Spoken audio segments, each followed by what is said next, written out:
নমস্কার। কোনো কারণে কি বিবাহে বিলম্ব হচ্ছে? পাত্রপাত্রী দেখছেন কিন্তু কোনো না কোনো কারণে বিয়ে বারবার ভেঙে যাচ্ছে। হাজার চেষ্টা করেও বিয়েটা করাতে পারছেন না কিংবা হচ্ছে না। সেক্ষেত্রে এই গুরুত্বপূর্ণ টোটকা বলবো, এটা যদি আপনারা নিয়ম মেনে করতে পারেন তাহলে কিন্তু খুব উপকার পাবেন। তার জন্য এক দাম দিয়ে একটা সাদা চন্দনের কাঠ কিনতে হবে। তারপর সারাদিন যেদিন কিনছেন সেদিন সারাদিন আপনাদের নিজের কাছে রাখুন এবং সেই দিনটি শুদ্ধ আচার পালন করুন, নিরামিষ আহার গ্রহণ করুন।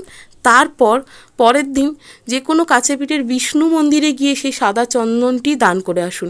দেখবেন এই ক্রিয়াটির মাধ্যমে অত্যন্ত শীঘ্রই সুপাত্র এবং সুপাত্রীর সন্ধানও পাবেন এবং যে কারণগুলির জন্য বিবাহে বারবার বিলম্ব হচ্ছিল, বারবার বিবাহ ভেঙে যাচ্ছিল, সেই সমস্যাটাও আপনাদের দূর হবে।